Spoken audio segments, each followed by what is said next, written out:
The day the HOA sent a lawyer to my doorstep, I knew it was going to be one of those days that tested my patience and my self-control.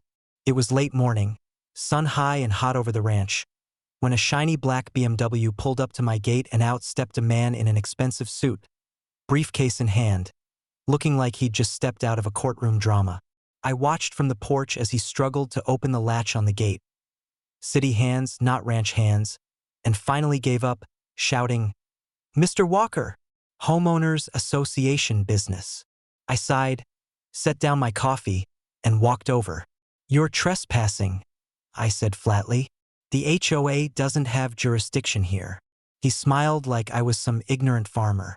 "Oh, but they do now," he said, holding up a folder thick with papers. "My client, Mrs. Karen Beckwith, the HOA president, has authorized me to serve you with a cease and desist." "For what?" I asked, leaning on the fence. "For unauthorized structures, non-compliant fencing, and violating the community code of conduct." I laughed so hard I nearly dropped my hat. "You're telling me my barn violates your community code?" He flipped a page dramatically.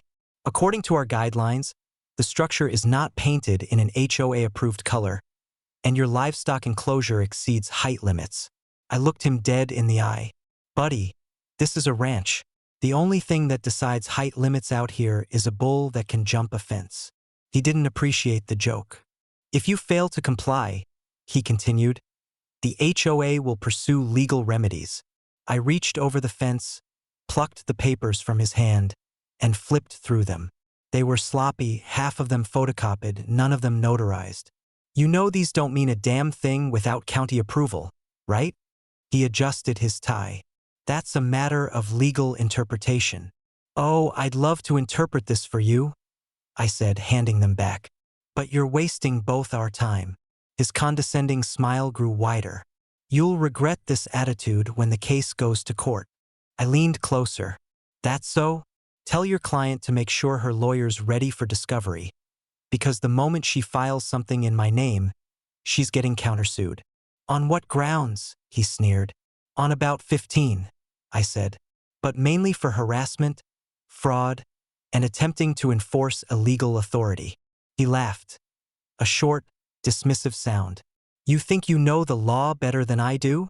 "I don't think," I said, reaching into my back pocket and pulling out an old leather ID case. I flipped it open and watched his face drain of color as he read the words. "Attorney General, retired." The silence that followed was the kind that makes birds stop singing. He blinked once, then twice. You're an attorney?" "Was," I said, snapping the case shut, "for 30 years. Before I decided I liked cows better than criminals." He stammered. "Then you understand we're acting within community bylaws?" "No," I interrupted. "You're acting outside your authority and committing fraud by representing a governing body that doesn't extend past County Line 51. He swallowed hard. That's debatable." "Not to a judge, it's not," I said. "Now, unless you want me to draft an injunction by lunchtime, I suggest you get off my property." He opened his mouth to argue, then thought better of it, mumbling something about clarifying the jurisdiction as he scurried back to his car. The tires spun gravel as he sped down the road, leaving a trail of dust and embarrassment. That night, I called up an old colleague from my law days, a county judge named Harris. "You're not going to believe what the HOA tried to pull today," I said, recounting the whole ridiculous story. He chuckled. "Karen Beckwith again, huh? I've seen her name on more nuisance filings than potholes on Highway 12. Want me to make a few calls?" "Wouldn't hurt," I said. "They're overstepping, and I think it's time someone reminded them of the law." By the next morning, Harris had done just that. The county sent an official notice to the HOA stating they had zero legal authority over properties outside the designated subdivision.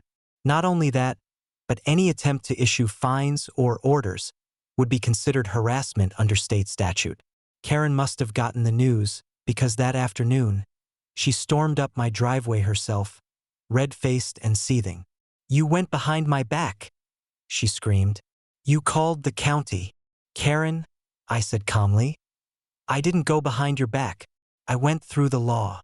You think you can just humiliate me? She snapped. You'll be hearing from my attorney. I grinned. You mean the one who already quit this morning after realizing he almost filed a fraudulent claim? She froze. What? I pulled out my phone, showing her a voicemail from the lawyer himself apologizing for any misunderstanding. Her rage faltered, replaced by fear. You can't do this to me, she said quietly. You've made an enemy out of the HOA. I leaned on the porch rail. No, Karen. You made an enemy out of yourself. I'm just the guy who finally called you on it. She left without another word, her tires throwing dust as she sped away.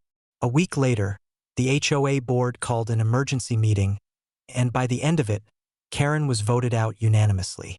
Word spread fast that their legal stunt had nearly bankrupted the association, and members were furious. The new president, a calm, reasonable woman named Donna, came by personally to apologize. We didn't know she was doing all that, she said. She told us you were just a stubborn rancher breaking code. I smiled. That's the thing about bullies. They always think they're in charge until someone reminds them what the law actually says. In the months that followed, the HOA quieted down for good. The fake fines stopped, the threats stopped, and peace finally returned to my little stretch of land. Sometimes, when I'm sitting on the porch watching the sun go down over the wheat fields, I think about that day. The look on that lawyer's face when he realized who he was talking to. You can't buy that kind of satisfaction. Out here, where the land still means something, I've learned that you don't fight arrogance with anger. You fight it with facts, patience, and a little reminder that the law doesn't belong to the loudest voice. It belongs to the right one.